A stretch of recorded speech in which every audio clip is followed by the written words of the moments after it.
Bismillahirrahmanirrahim. Iqra' bismi rabbikal ladzi khalaq. Khalaqal insana min 'alaq. Iqra' wa rabbukal akram. Alladzi 'allama bil qalam. 'Allamal insana ma lam ya'lam. Assalamualaikum warahmatullahi wabarakatuh. Alhamdulillah nahmaduhu wa nasta'inuhu wa na'udzu billahi min shururi anfusina wa min sayyiati a'malina. La ilaha illallah Muhammadur Rasulullah. Jemaah yang dimuliakan Allah Subhanahu wa taala, kembali kita bersyukur kehadiran Allah atas segala karunia nikmat-Nya. Kembali kita dipertemukan dalam keadaan sehat walafiat di awal bulan Jumadil Akhir. Hari ini kita sudah berada di tanggal 1 Jumadil Akhir. Sehat semua Bapak Ibu? Alhamdulillah. Agak batuk-batuk tempat. Ini gara-gara topik yang perlu kita bicarakan. Banyak batuk karena katanya. Jemaah dimuliakan Allah, sebelum kita sambung materi sholat, karena 2 minggu yang lalu kita sudah bahas terakhir doa sesudah sholat, 2 kali pertemuan. Ke depan 2 minggu yang akan datang, insya Allah sholat sunnah. Apa saja sholat sunnah, masalah-masalah dari sana, perdebatan ulama tentang sholat sunnah, termasuk diantaranya apakah witir itu boleh sesudah tarawih, kemudian witir lagi di rumah, itu banyak bermasalah. Dan banyak lagi sholat berjamaah yang diamalkan, tapi terkadang hadisnya kurang kuat. Bahkan ada sholat sunnah yang jarang diamalkan, justru itu yang dalilnya sangat kuat. Nah, insyaallah nanti akan kita lihat. Nah, ini kita selidiki dulu dengan materi yang sangat menarik, yang menarik perhatian semua orang sekarang, lagi tren dan lagi demam. Apa itu? Batu cincin. Apa Bu? Batu cincin. Sekarang perhatian suami sama ibu udah bergeser gara-gara batu cincin. Ngelus batu cincin, nongkrong di tempat apa namanya ini, tukang batu cincinnya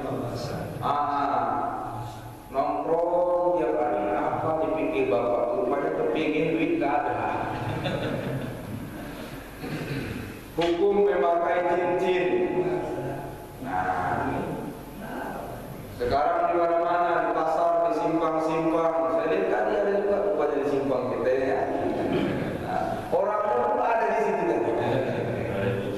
Luar biasa itu. Di kantor Pak, kalau lagi datang batu cincin, waduh ramai, apel pun bubar. Luar biasa itu sekarang. Dibumbu-bumbui pula tuh batu cincinnya ini cincin pengikat rezeki, dijamin tidak kelaparan selama duit banyak. Ya ampun, anak kecil pun tahu. Dijamin segera menikah kalau sudah dilamar. Nah, itu cincin pengikat sukma. Bagaimana sebenarnya? Allah berfirman, Bismillahirrahmanirrahim, wala taqfu ma laysa laka bihi ilmun, innas sam'a wal absara wal af'ida kullun ulaika kana anhu mas'ula. Jangan kalian ikut-ikutan suatu mode, suatu tren tanpa ilmu. Karena apa? Pendengaran, penglihatan, akal pikiran, semua perbuatan akan ditanya satu-satu. Pakai cincin kalau pakai apa dasarnya? Nah, harus. Itu baru satu jari kan pakai cincin. Konon lagi yang banyak jari pakai cincin. Ditanya apa dasarnya? Semua dimintai pertanggungjawaban. Jangan kita ikut-ikutan satu mode, satu tren tanpa ada dasar ilmu. Nggak boleh. Bolehkah memakai cincin? Ini pertanyaan paling mendasar. Hukumnya boleh. Apa dasarnya? Al-Quran Al-Imran 14. Itu Al-Quran. Zuyyina lin-nasi hubbus shahawati minan nisa'i wal banina wal qanatiril muqantarah minaz zahabi wal fiddah wal khaylil musawwamah wal an'ami wal harth dzalika mata'ul hayatid dunya wallahu 'indahu husnul ma'ab. Dijadikan indah pada pandangan manusia kecintaan kepada apa? Pertama, pasangan hidup. Dalam ayat dikatakan an-nisa, wanita. Rata-rata memang yang paling aktif mencari pasangan laki-laki, makanya disebutkan wanita. Sebaliknya bagi wanita apa? Laki-laki. Tapi biasa wanita menunggu. Oleh karena itu Al-Quran mengatakan an-nisa, wanita yang dimaksud pasangan hidup. Kalau laki-laki mencari wanita, kalau wanita mencari laki-laki. Silakan dicari dan memang wajib hukumnya. Enggak boleh kita menjomblo dengan sengaja. Apa bedanya single dengan jomblo? Nah. Ayo, ABG sekarang pintar. Apa bedanya single dengan jomblo? Hah? Single pilihan, jomblo masih. Nah, jemaah muliakan Allah Subhanahu wa taala. Habis itu wal banin, anak-anak. Kalau sudah punya suami, sudah punya istri, sudah menikah, pulang kampung yang ditanya apa? Rumahkah, mobilkah, atau anak? Anak. Jarang orang nanya udah punya rumah belum? Udah punya mobil belum? Orang nanya anak lu. Udah berapa? 6 bro, pakai. Kalau udah 6 anaknya kaya ya. Nah, jamaah muliakan Allah. Habis itu wal qanatiril muqantarah, kecintaan kepada perhiasan emas dan perak. Az-zahabi wal fiddah. Ayat yang mengatakan kalian akan merasa indah, senang kepada perhiasan-perhiasan ini. Pertama, sesudah punya pasangan hidup, kepingin punya anak. Sudah punya anak, kepingin punya perhiasan-perhiasan, rumah yang bagus, perabot yang mewah, jam tangan yang antik, cincin emas berlian permata yang membuat kita senang melihat. Silakan cari. Habis itu apa lagi? Puaskah kita? Belum. Wal khaylil musawwamah, kuda-kuda yang terikat. Apa itu? Zaman dulu kuda adalah kendaraan bergengsi. Kalau mau kemana-mana pakai kuda biar cepat. Kalau mau bawa barang pakai onta. Kalau barangnya sedikit pakai keledai. Apa itu sekarang? Kendaraan dulu onta kaki 4, kuda kaki 4. Sekarang Alfa roda 4, Xenia roda 4, minimal Ayla roda 4 kan? Tapi sekali-sekali boleh juga lah becak roda 3. Macam bawa punya roda 2. Artinya apa? Kendaraan cari. Itu perhiasan hidup kalian. Apa itu lagi? Sesudah itu sudah puas belum? Rumah sudah ada, anak sudah pada sekolah, ada yang sudah kuliah, bahkan sudah pada menikah, sepi di rumah. Beralih lagi kepada perhiasan berikutnya. Apa? Al-an'am, binatang piaraan. Itu dia biasanya. Pelampiasan kesepian orang tua pada saat anak-anak sudah jauh-jauh, apa? Piara ayam, piara burung, piara ikan, piara kucing, apa aja al-an'am, silakan, itu perhiasan hidup. Habis itu apa lagi? Wal has. Apa itu has? Sawah ladang yang luas, investasi masa depan. Nanti awak pensiun mau apa lagi? Anak-anak sudah besar, sudah punya cucu, apa mau dibantu? Carilah harta untuk masa depan. Anak cucu memang harus begitu. Kata Rasulullah, sungguh kalian tinggalkan anak cucu kalian dalam keadaan cukup, itu lebih baik daripada engkau tinggalkan anak cucu kalian dalam keadaan miskin, papa meminta-minta. Silakan, tapi itu bukan tujuan. Ingat, silakan cari, tapi itu bukan tujuan. Zalika mata'ul hayatid dunya, itu hanya perhiasan dunia sementara. Tujuan apa? Wallahu indahu husnul ma'ab, dan kepada Allah lah kalian akan dikembalikan, dan itulah sebaik-baik tempat kembali. Oleh karena itu jangan lalu dengan batu cincin, Pak. Bolehkah? Boleh. Tidak dilarang. Pertanyaan berikutnya, apakah Rasul pakai cincin? Jawabnya iya. Rasul pakai cincin. Ayatnya udah ada, sunnahnya sudah ada. Rasulullah pakai cincin. Diriwayatkan oleh Bukhari dan Muslim. Pada suatu hari Rasul hendak menulis surat ke Kisra atau Raja Persia atau Romawi, dan Rasul hendak menulis surat ke Raja Najasyi atau Ethiopia, Afrika. Kemudian ada yang mengatakan mereka tidak mau menerima surat kecuali jika ada stempelnya. Waktu itu Nabi menerima surat kemana-mana belum punya stempel, belum ada cap yang bertanggung jawab dengan surat itu. Bahasa kita sekarang surat kaleng itu. Ada surat tidak ada penanggung jawabnya, namanya surat kaleng.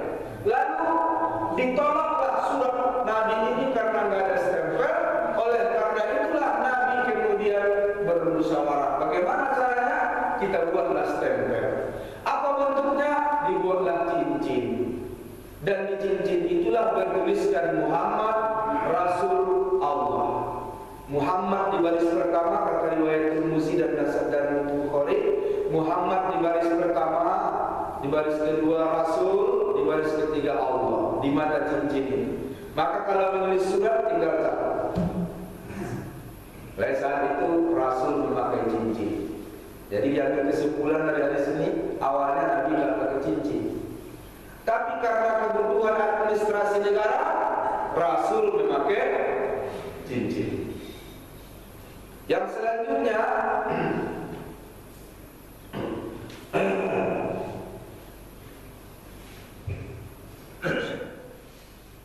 dari manakah cincin Rasul terbuat?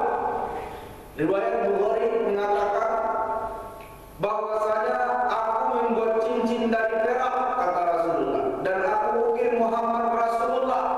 Jadi pengikatnya perak. Ikut sunnah Nabi, pengikatnya perak. Ditulis Muhammad Rasulullah. Tapi kemudian kata Rasulullah, jangan ada lagi yang memakai cincin berukirkan Muhammad Rasulullah sesudah aku. Gak boleh lagi, cukup cincin satu ini. Jadi walaupun ikut sunnah ambil peraknya, tapi tidak boleh kita memakai tulisan Muhammad Rasul Allah. Ini sunnah yang tidak boleh kita pakai. Jadi tidak semua sunnah itu sebetulnya diamalkan, tidak. Ada sunnah yang khusus Nabi, termasuk ini. Apalagi sunnah yang khusus Nabi, tidak boleh kita ikuti. Nabi menikah berapa kali? Hah? Ada yang bilang 9, ada yang bilang 11. Yang kita ikuti yang mana? Maksimal itu pun kalau sanggup persyaratannya itu melotot ibu-ibu. Nah, banyak lagi. Rasul tidak boleh menerima zakat. Anaknya, istrinya tidak boleh menerima zakat. Apakah itu wajib diikuti umat? Tidak, khusus Nabi saja.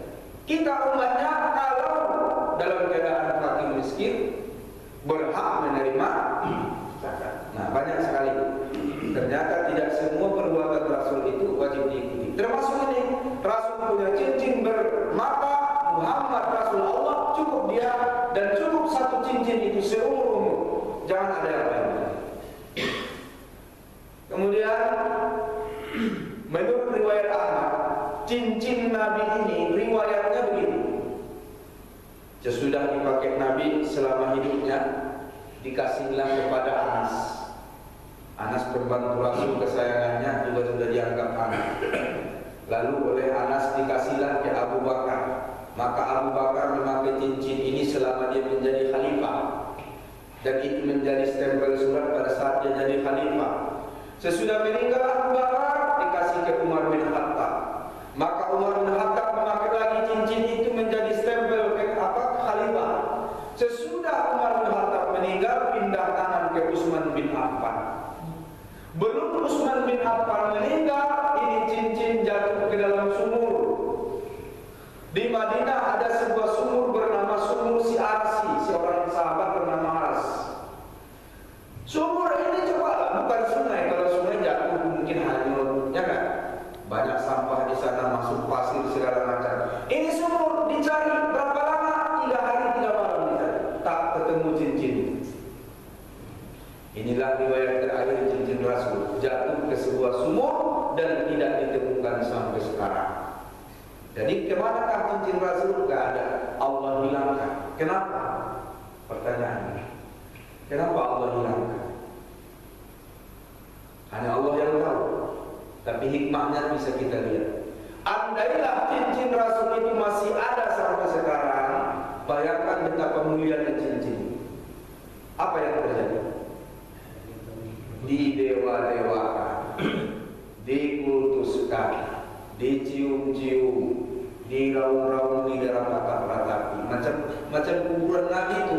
Kalau tak diiringi hadis, udah itu aja kerjaan orang itu, meratap, menangis. Itu nggak boleh. Kita tidak boleh mengkultuskan pribadi Nabi. Yang kita kultuskan adalah sunnah, ajaran. Kultuskan, muliakan. Fanatisme kepada ajaran Nabi, jangan fanatisme kepada tubuh dan benda-benda peninggalan Nabi. Nah, jamaah yang Allah Subhanahu wa taala. Berakhirlah riwayat cincin Nabi itu pada zaman Utsman, dan Utsman tidak bisa lagi mewariskan kepada berikutnya karena sudah hilang di sebuah sumur. Selanjutnya, cincinnya terbuat dari perak. Matanya dari apa? Terbuat dari perak menurut riwayat Muslim dan Tirmizi. Ada juga riwayat mengatakan terbuat dari batu akik. Batu akiknya dari Ethiopia, Afrika, yang memang dari dulu terkenal sampai sekarang penghasil batu-batu yang paling bagus. Intan, permata juga dari sana. Jadi pengikatnya dari perak, matanya dari perak, riwayat mengatakan matanya dari batu akik. Nah, berarti bolehlah kita mencari cincin bermata batu akik. Batu akik warnanya apa? Dalam Sahih Muslim diterangkan bahwa warna mata cincin Rasulullah itu adalah warnanya hitam, warna gelap seperti kulit orang Ethiopia. Nah, ini dia. Kalau mau ikut sunnah Nabi, pertama pengikatnya dari perak, matanya dari perak atau akik, warnanya hitam gelap. Ini kalau mau ikut sunnah Nabi. Terus di mana dipakai? Dalam riwayat Bukhari dan Muslim, Rasul memakai cincin yang terbuat dari perak di jari kelingking beliau. Kalau rata-rata kita di jari mana? Manis. Ikut sunnah Rasul di jari kelingking beliau. Kemudian Rasul melarangnya memakai di jari tengah dan jari telunjuk. Beliau memakai di jari kelingking, beliau melarang memakai di jari tengah dan jari telunjuk. Tak boleh. Kemudian Rasul memakainya di tangan kiri. Seperti kita pada umumnya di tangan kiri. Alasannya biasanya di kalau orang Indonesia, kenapa tangan kiri? Menghormati. Apa dihormati? Ya biasalah tangan kanan enak-enak kerja makan, terima duit, salaman, melambai. Giliran tangan kiri, aduh, ini servis saja. Menghormati keseimbangan. Nah, Allah karena Rasul tidak menjelaskan mengapa di tangan kiri, tapi Rasul memilih memakai cincin di tangan kiri. Tapi anehnya cucunya Hasan Hussein memilih memakainya di tangan kanan, dan sahabat-sahabat juga memilih memakainya di tangan kanan. Kalau begitu tidak ada patokan wajibnya di tangan kiri, hanya Nabi senang memakai di tangan kiri. Boleh di tangan kanan? Boleh. Kita ulangi lagi. Ikut sunnah Rasul memakai cincin dari perak, matanya dari perak, boleh dari batu akik, warnanya hitam atau gelap, dipakai menjadi kelingking di tangan kiri. Yang tidak boleh telunjuk jari. Yang tidak boleh apa lagi? Memakai emas untuk laki-laki. Rasulullah bersabda, al-hariru waz-zahabu li inasi ummati wa hurrima li sukurina, riwayat Tabrani. Sutra dan emas hanya boleh untuk para wanita umatku dan diharamkan bagi laki-laki umatku. Ibu bersyukur, boleh pakai sutra, boleh pakai emas, boleh, emas paijo boleh nambah, ya kan? Nah, bapak-bapak tidak boleh pakai emas, sutra tidak boleh. Seorang laki-laki datang kepada Nabi memakai cincin. Tanya Rasul, ya wahai sahabat, itu apa di tanganmu? Cincin ya Rasul. Terbuat dari apa? Dari emas. Kata Rasul, buang. Laki-laki ini tak mau. Agak segan membuang cincin karena dari emas. Nabi ambil tangannya, dibuangnya sendiri cincin sahabat. Dibuang. Apa kata Rasulullah? Maukah kau melingkarkan api neraka di jari-jarimu? Ini sebuah kecaman. Bagi yang memilih pakai cincin emas, bukan cuma cincin, maukah kalung dia, mau gelangkah dia, atau jam tangan dari emas, apapun itu bentuknya dari emas, dilarang kita juga minum dari gelas atau mangkok dari emas, nggak boleh. Nah kalau begini boleh. Sudah mulai kita contohkan. Nah ini boleh. Maukah kau melingkarkan api neraka di jarimu? Oh ini kecaman. Oleh karena itu kita lagi-lagi jangan sekali-sekali pakai emas dan pakai sutra. Kata sahabat-sahabat, udah dibuang Nabi ini cincinmu, ambil lagi, jual. Dipakai yang tak boleh, kata sahabat lain. Dijual kan boleh, kata sahabat. Apapun yang sudah dibuang Nabi, saya tidak akan pernah mengambil. Itulah iman para sahabat. Padahal sebetulnya andai kata diambil pun cincin tadi dijual sahih. Karena yang tak boleh adalah dipakai. Tapi begitulah keimanan sahabat. Kalau sudah dibuang Nabi, takkan diambil lagi. Kalau kita masih mencari salah, kan dipakai yang tak boleh Ustaz. Jangan lapis mana? Sama. Pakai lapis. Ya. Maukah emas murni ataukah emas suasa atau campuran saja sama. Laki-laki jangan pakai emas. Perempuan boleh pakai emas. Karena apa? Nabi menyuruh para perempuan memakai emas. Istrinya Aisyah pakai perhiasan emas, yang lain pakai emas. Suatu hari Aisyah membawa sebuah peti kecil. Rupanya peti ini pemberian dari Raja Habasyi, Raja Ethiopia. Di dalam peti itu ada banyak perhiasan, kalung, cincin, mutiara, segala macam ada di situ. Nabi memilih cincin emas. Dilihatnya ada cincin. Nabi mengambil ranting kayu, nggak mau dipakai tangannya, dicongkelnya cincin tadi. Dicongkelnya. Lalu dipanggilnya cucunya, cucu perempuan bernama Hamna. Mari kemari, pakailah cincin ini wahai cucuku, kata Rasulullah. Tahal lebih haza ya bunaya. Berhiaslah engkau dengan cincin ini wahai cucuku, kata Rasulullah. Siapa ini? Cucunya perempuan dari anaknya yang bernama Zainab. Ini jelas bagi perempuan silakan pakai emas. Cuma suatu hari begitu, seorang perempuan bersama anaknya yang perempuan juga datang kepada Rasul memakai cincin yang besar, gelang yang besar-besar. Dipanggil Rasulullah, apa di tanganmu? Gelang ya Rasul. Besar kali? Iya ya Rasul. Terbuat dari apa? Dari emas. Kata Rasulullah, apakah sudah engkau keluarkan zakat? Kaget di sahabat.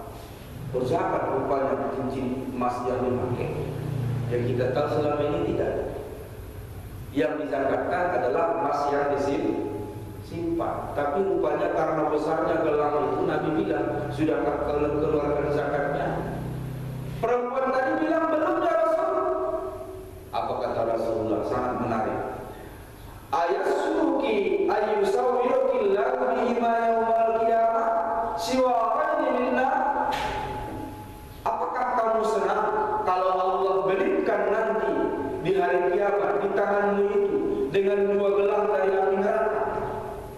Kau pakai 2 gelang yang besar-besar, belum kau keluarkan zakat. Maukah kau nanti hari kiamat Allah gelangkan lagi di tanganmu 2 gelang api neraka? Qala faqalatuha fa'alqatuhuma ila Nabi sallallahu alaihi wasallam. Maka kutanggalkanlah gelang itu, kata sahabat wanita tadi, aku berikan kepada Rasulullah. Lalu dia berkata, hadza lillahi wa rasuli, kalau begitu Rasul, userahkanlah cincin dan gelang ini kepada Allah dan Rasulnya. Riwayat Abu Dawud dan Nasai. Nah, ini menunjukkan kepada ibu-ibu, pertama, kalau pakai perhiasan jangan berlebihan. Itu dulu. Hukum dasar tetap perhiasan emas yang dipakai tidak wajib zakat. Tapi kalau berlebihan, di luar pada kebiasaan umumnya orang memakai, wajib zakat berdasarkan hadis. Sudah macam toko berjalan, di kalungnya ini besar, jalannya pun nggak bisa tegak lagi, agak mundur dikit, berat. Gelangnya pun besar, kalau berjalan yang luar biasa. Cincinnya, jari-jarinya semua ada emas semua. Kalau ke warung dia nunjuk nggak pakai 1 jari lagi. Bang, ini berapa nih bang? Wah, itu murah. Kalau yang ini bang, itu boleh. Yang ini bang, itu bisa juga. Ini nunjuk semua. Kenapa? Di jarinya ada semua. Yang nggak boleh pertama berlebihan. Kalau berlebihan pakai emas, keluarkan zakat. Apa ukuran berlebihannya? Ini masalah. Tidak ada ukuran berlebihan kecuali adat. Adat dari hukum. Kalau menurut kebiasaan itu berlebihan, berlebihan lagi. Kalau menurut kebiasaan itu wajar-wajar, wajar lagi. Yang kedua, wanita boleh memakai emas, tapi jangan dipamer-pamerkan. Baca nanti An-Nur 31, Al-Ahzab 33. Wala tabarrujuna tabarrujal jahiliyah, jangan kalian berhias seperti berhiasnya orang jahiliyah. Nih, jangan berlebihan dalam berhias. Yang kedua, wala yadribna bi arjulihinna liyu'lama ma yukhfina min zinatihinna. Katakan pada perempuan-perempuan itu, janganlah mereka menghentakkan kaki-kaki mereka waktu berjalan, agar orang tahu di kaki mereka ada gelang-gelang kaki yang disembunyikan di balik pakaian. Ini dulu gila orang Arab tuh, kalau punya perhiasan, kalau gelang nggak cukup di tangan, gelang juga ada di kaki. Sehingga kalau berjalan dihentak-hentakannya, biar apa? Orang tahu dia punya gelang kaki dari emas. Nggak jauh beda dengan perangai orang-orang sekarang yang suka pamer perhiasan. Berjilbab itu pakai kali, tapi kalungnya dikeluarkan. Nah, kan gitu. Kalau dia gelangnya banyak, sebentar-sebentar garuk kepala supaya kelihatan tuh panas sekali. Padahal baru jam 6 pagi. Kelihatan tuh. Orang batuk megang mulut, batuk megang mulut. Ibu tuh enggak batuk megang apa? Kalung. Dipegangnya kalung. Kalung. Nah ibu-ibu jangan. Kalau orang Arab pakai anting, kalau kita di mana anting-anting? Telinga. Orang Arab di 3 tempat: telinga, hidung, pusat. Tidak. Makanya ayat datang. Jangan tonjol-tonjolkan, pamer-pamerkan perhiasan. Jadi ibu silakan pakai emas, jangan untuk pamer-pameran. Jangan terlalu banyak. Sekarang ini lagi modusnya apa? Kalau ada ibu-ibu naik kereta, tas sandangnya di kiri atau di kanan, hati-hati, taruh di depan. Dan pakai perhiasan itu yang sering korban jam, begal kata orang sekarang. Habis itu. Dan di pasar panorama itu, di pasar panorama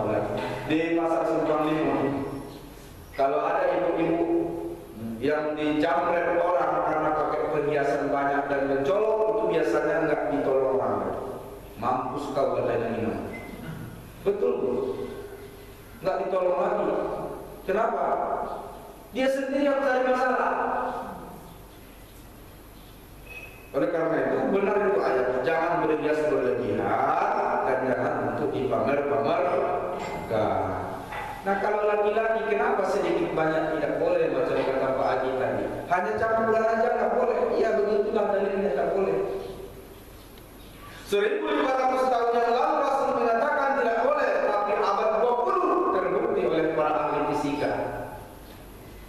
Dibuat penelitian oleh para ahli fisika dan kimia, ternyata emas yang kita pakai di tubuh sangat berbahaya baik bagi laki-laki maupun perempuan. Sangat berbahaya. Apa bahayanya?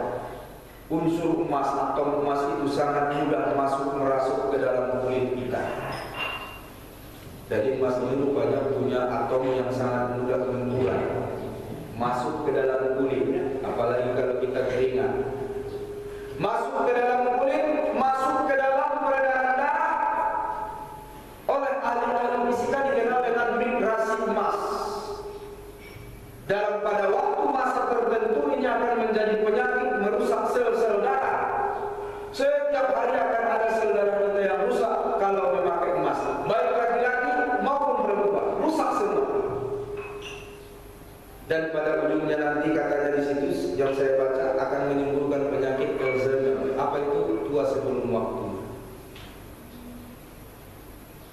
Oleh karena itu mereka merekomendasikan laki-laki jangan memakai emas sedikit atau banyak. Kenapa? Laki-laki tidak bisa membuang darah kotor, darah rusak.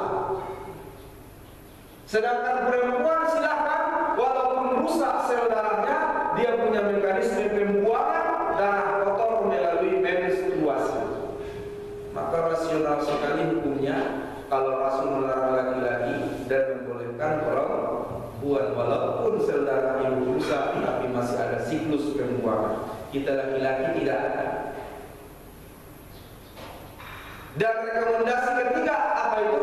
Bagi perempuan yang sudah berhenti menstruasinya direkomendasikan kurangi memakai emas karena tidak ada lagi sistem pembuangan. Nah itu dia. Ustaz, Ya. hukumnya bekam itu kan kata bahwa darah kotor. Bekam. Oh bagus sekali. Bekam itu sunnah Rasulullah. Rasulullah selalu berbekam. Cara pengobatan Nabi. Ada juga hari-hari yang disunnahkan bekam.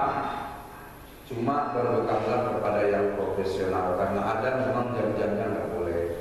Ada juga kondisi darah kita yang lagi naik atau turun, itu juga tidak boleh. Ya, berbekam itu bagus membuang darah kotor. Selanjutnya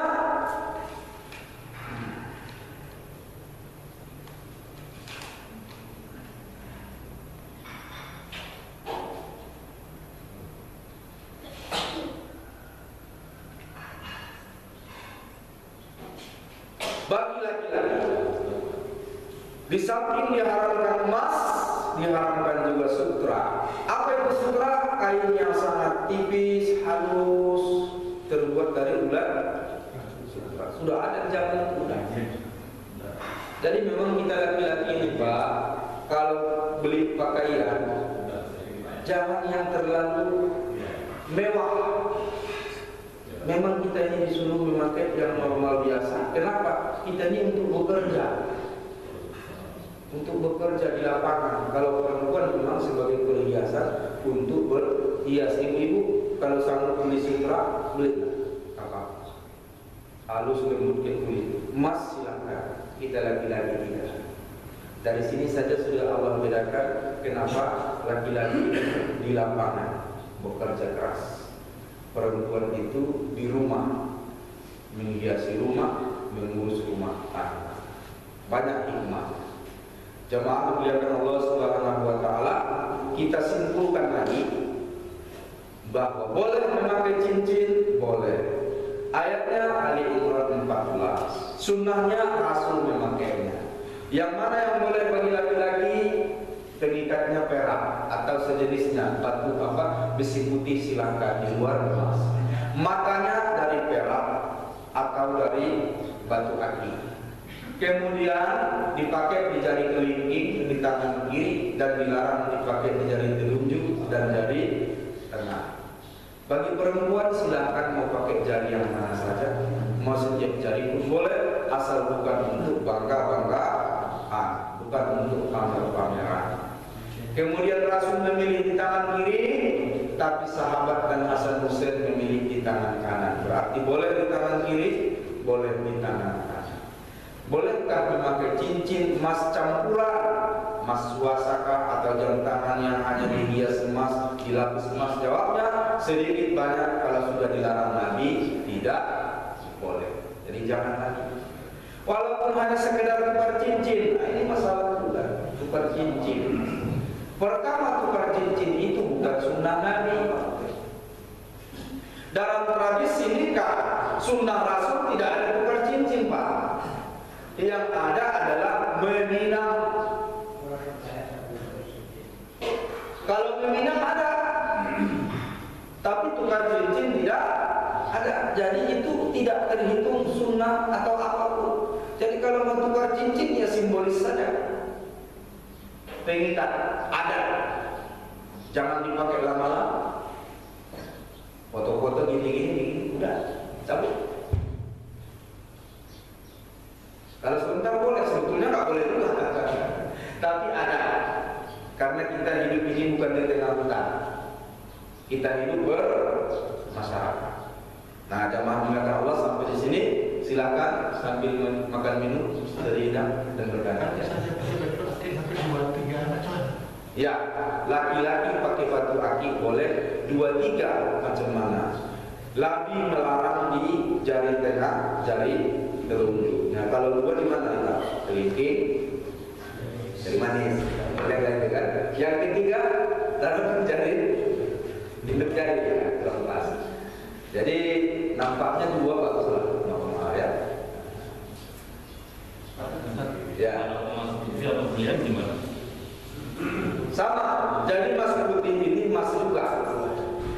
Memang ada juga pembahasan az-zahab yang dimaksud itu adalah emas kuning, karena waktu itu yang adanya kuning. Tapi saya berpendapat baik emas putih maupun emas kuning sama. Rasul melarang emas. Berlian tidak? Berlian tidak? Perhiasan selain emas boleh, walaupun lebih mahal harganya dari emas. Silakan.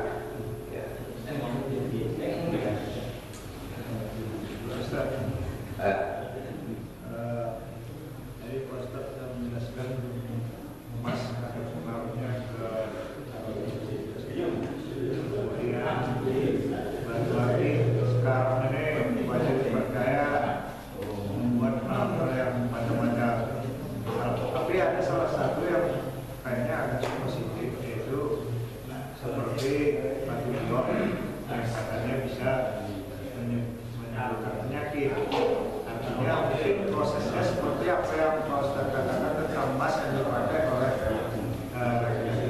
Apakah kalau kepercayaan kita itu batu akik bisa menyembuhkan sesuatu penyakit misalnya, apakah ini juga termasuk sebagian dari syirik atau tidak? Bagus. Di samping sebagai aksesoris, banyak juga yang meyakini batu cincin ini mempunyai khasiat, kekuatan alam, supranatural. Bolehkah meyakini itu? Dalam kadar meyakini untuk memotivasi diri, contoh besi putih, itu bagus. Dan memang menurut penelitian besi putih bisa menetralkan positif dan negatif di tubuh kita. Mungkin juga beberapa batu giok, entah batu apapun itu yang terjadi di proses alam ribuan tahun. Ribuan tahun dia sampai membeku, mengecil. Adakah kekuatan alam ada tersimpan di situ? Bisa jadi, sangat mungkin. Secara rasional sangat mungkin. Nah, masalahnya meyakini itu yang tak boleh, bahwasanya yang memberikan manfaat dan mudarat hanyalah Allah. Sama lah kita berobat juga, meyakini obat 100% itu syirik. Meyakini dokter 100% itu syirik. Jadi bukan cuma kedukun yang syirik, dokter pun bisa syirik. Masalahnya bukan dukun dokter, keyakinan orangnya. La dororo wa la diroro. Tidak ada yang memberi manfaat, tidak ada yang memberi mudarat, tidak ada yang bisa mengangkat mudarat kecuali Allah. Ini akidah yang benar. Dan ini perjuangan dari satu. Anggaplah perhiasan, kalaupun ada manfaat, bonus. Jangan jadi tujuan. Bonus saja.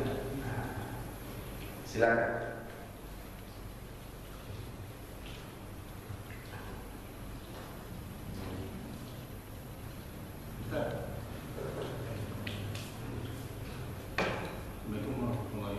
Waalaikumsalam. Berkaitan dengan Nabi mengirim surat ke Raja Aceh, kemudian kan mereka minta stempel. Ya. Sementara kita tahu Nabi Umi tidak tahu itu baca, penjelasan kita. Terima kasih. Nabi SAW dikatakan dalam Al-Quran juga Rasul yang ummi. Penafsiran mayoritas ulama, ummi itu tidak bisa menulis dan tidak bisa membaca. Itu bukan sesuatu yang sangat kurang, karena memang waktu itu tradisi itu masih sangat langka. Tradisi menulis dan membaca itu masih sangat langka. Sehingga para Nabi Sallallahu Alaihi Wasallam kalau ada ketemu tawanan orang yang bisa tulis baca saking berharganya, itu dibebaskan dengan syarat mau mengajarkan umat Islam tulis dan baca. Begitu berharganya orang yang bisa menulis dan membaca. Yang dimaksud dengan ummi. Sebagian ulama mengatakan bukan ummi begitu, bukan ummi nggak bisa tulis baca yang dimaksud ummi. Apa maksudnya ummi? Terpelihara. Terpelihara daripada kejahatan-kejahatan, kebiasaan orang-orang jadi iya, wallahu a'lam mana yang benar dua-duanya. Tapi Nabi sebagai seorang kepala negara dan kepala pemerintahan tentulah tidak mesti Nabi yang menulis. Para sahabat juga banyak yang minta menulis. Nah, jadi pada saat Nabi menulis surat kepada raja-raja itu ditulis oleh para sahabat. Sama dengan ayat turun. Siapa yang menulis ayat? Kan perintahnya setiap ayat turun tulis. Saya yang menulis. Tukang tulis Nabi yang paling terkenal namanya adalah Zaid bin Harisah. Ya, itu tukang tulis Nabi, sekretaris pribadi Nabi. Jadi surat juga demikian, ditulis oleh sahabat. Ya, silakan. Ya. Kain sutra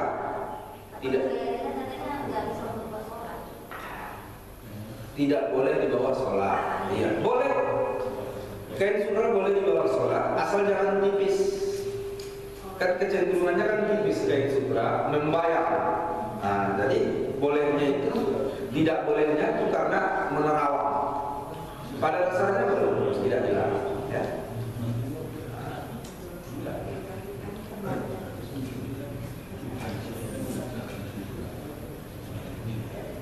Silakan, Bang.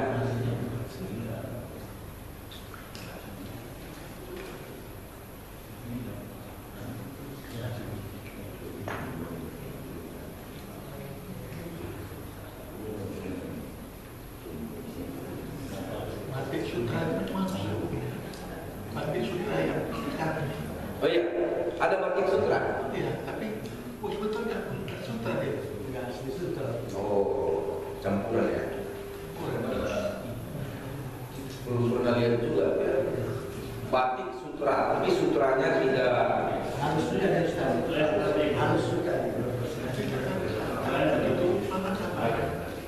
Ada sampai berapa persen aja?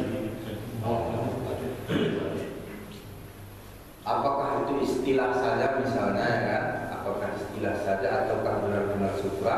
Kalau benar-benar sutra jangan. Tapi kalau hanya istilah saja, ya silakan pakai. Atau mungkin kandungannya tidak mendominasi ya. Kalau emas tadi karena penelitian juga berbahaya, sedikit hindari lah. Batik sutra. Yang kita tahu batik highline ada ya. Penerbangan baru. Silakan yang lain.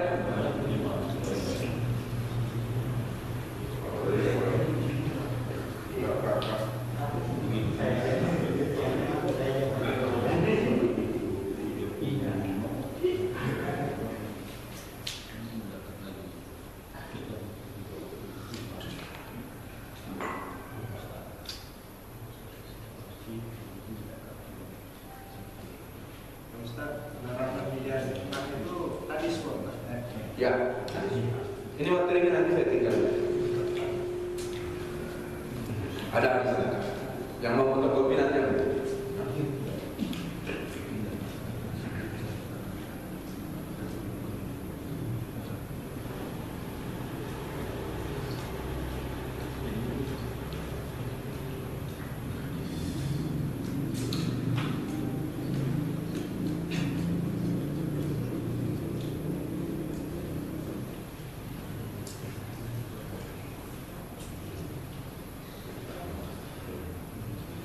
Baik, jamaah dimuliakan Allah Subhanahu wa taala, nampaknya materi kita hari ini sudah bisa dipahami dan barangkali juga sudah dipakai semua buat izinnya kan.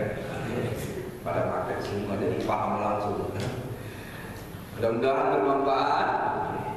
Saya garis bawahi lagi jangan pakai perhiasan emas, baik dia cincin, kalung, jam tangan, apapun itu, bahkan pena sendiri. Kalau jadi DPR katanya pinnya emas ya. Udah salah.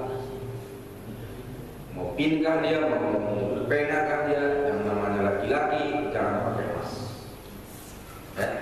Tapi kalau perempuan silakan pakai emas.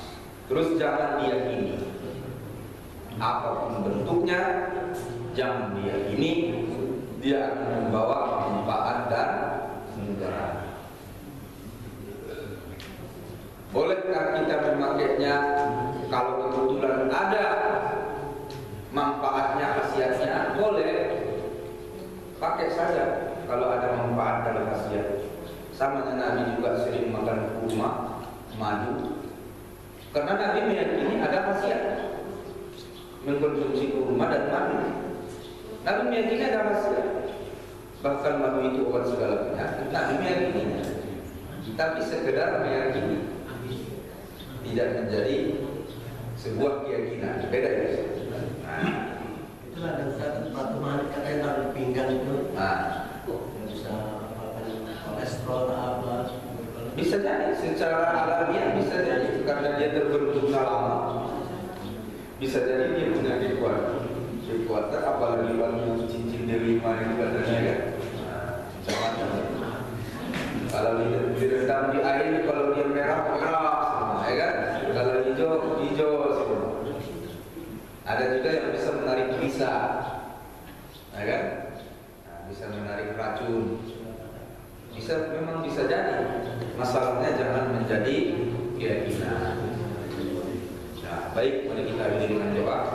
Astaghfirullahaladzim. Astaghfirullahaladzim. Alladzi la ilaha illa huwal hayyul qayyum wa atubu ilaih. Alhamdulillahi rabbil alamin. Allahumma salli wa sallim ala asrafil mursalin wa ala alihi wa ashabihi ajma'in. Allahumma ighfir lana dhunubana wa liwalidayna warhamhuma kama rabbayana shaghira wa li jami'il muslimina wal muslimat wal mu'minina wal mu'minat al ahya'i minhum wal amwat wa ya qadiyal hajat. Allahumma arzuqna al-fahma wal 'ilma wal hikmah wal aqla bi rahmatika ya arhamar rahimin. Allahumma ij'al jam'ana hadha jam'an marhuma wa tafarruqna min ba'dihi tafarruqan ma'suma. Allahumma arzuqna as-sihhata wal 'afiyah was salamata was sa'adah fid dunya wal akhirah. Rabbana atina fid dunya hasanah wa fil akhirati hasanatan wa qina adzabannar. Wa sallallahu ala nabiyyina Muhammad wa alihi wa ashabihi